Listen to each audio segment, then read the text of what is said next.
Mayong buntag, ako si Bea Cupin. You are watching Rappler na ako karon sa International Media Center dito sa Lapu-Lapu City, sa Cebu Province, specifically sa Mactan World Museum, kung nahitabo ang 48th ASEAN Summit and other related meetings. A stone's throw away is the Mactan Expo, where kanina officially na-open na ang 48th ASEAN Summit.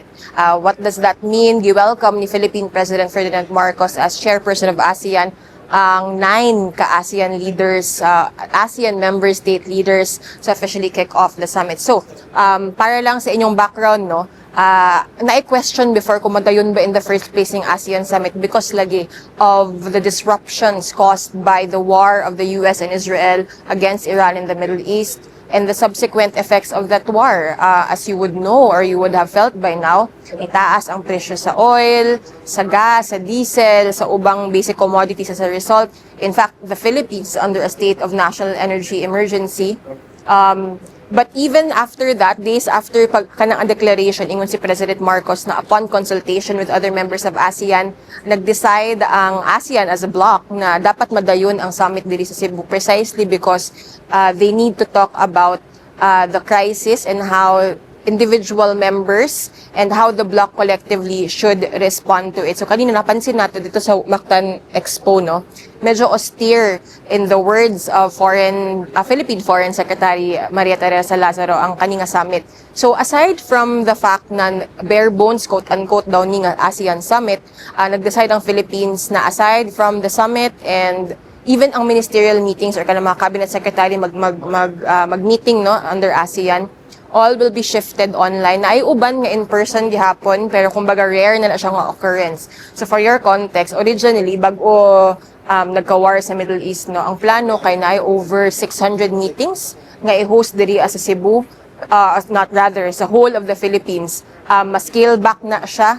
Siguro ma-ihap na lang with your two hands ang in-person meetings and summits na i-hold or i-host diri sa Philippines. The ASEAN Summit, of course, is one of them. This is the first leaders level meeting under the in 2026 and therefore with the Philippines as chairperson of ASEAN. Pero kanina, syempre, na-showcase gihapon ang Philippine culture and Cebuano talent during the opening ceremony o kadong welcoming portion sa ASEAN Summit. So kanina ang nahitabo kay ang plenary session, muna siya ang mas formal nga meeting between leaders in ASEAN. Ingon si President Marcos, well, to begin with, nagpasalamat siya sa iyang fellow leaders. He said he thanked them for recognizing the urgency of this gathering. Again, mula gito kadong March, ni-consult ang Philippines sa ubang members of ASEAN. Idayon pa ba nato ang summit? Ang consensus, according to President Marcos, was that yes, in fact, of all times, muni siya ang time na kailangan magkita jud ta ug magstorya ta kung unsa hitabo and how we should respond to it, not just right now, but in the future, if God forbid this happens again. Ingon si President Marcos nga this is a defining moment in our shared journey. So kung dili ka familiar with how ASEAN works, no, this is a bloc that operates on consensus.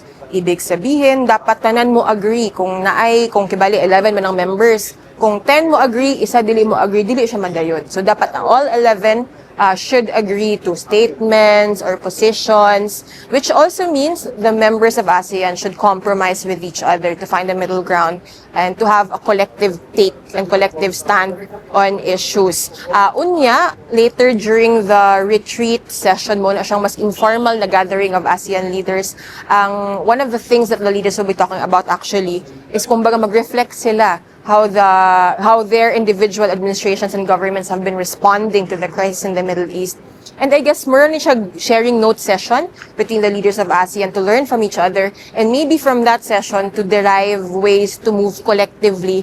Again, dili lang in response to the current crisis, but in anticipation of future disruptions caused by geopolitical tensions, whether it be in the Middle East or in any other part of the world. Ang emphasis gaina ni President Marcos, centrality. Ang sabi ng centrality, kumbaga, naakay national interests, national interest ang each state or each member state of ASEAN, but that should also be grounded on ASEAN centrality. So, hunaon nimo ang imuhang neighbors in Southeast Asia. Another line from President Marcos's speeches earlier to open the summit and to open the plenary session Ikon siya, difficult times do not divide us. That's quite a tall order to ask from a bloc that again operates in consensus. So it is quite a challenge for ASEAN right now. I mean, aside from the fact na tungod lagi sa disruptions in the Middle East, again, to find a common path and to navigate this together, which is, by the way, the theme of the Philippines chairmanship of ASEAN, to navigate a shared future together. So, mula siyang hitabo karon taod-taod after lunch, mula gi mo hitabo ang plenary, the retreat session, mula siyang mas informal exchange, lahi na pud na venue sa Shangri-La Mactan.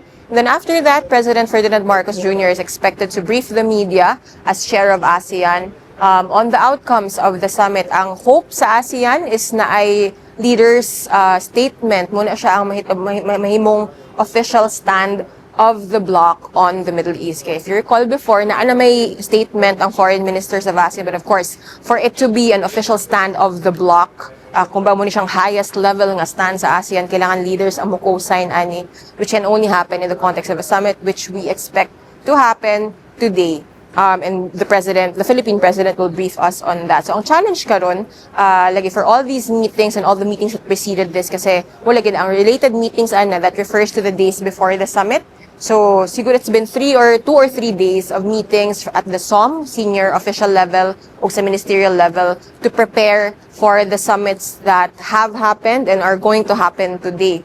Ang challenge for ASEAN and the ASEAN leaders is if they can actually come up with concrete or actionable steps to help and future-proof a region that has proven to be very vulnerable to volatilities and disruptions in a different part of the world. If, as a Filipino, you would understand na oil prices, gas, diesel prices have increased dramatically as a result of the war in the Middle East.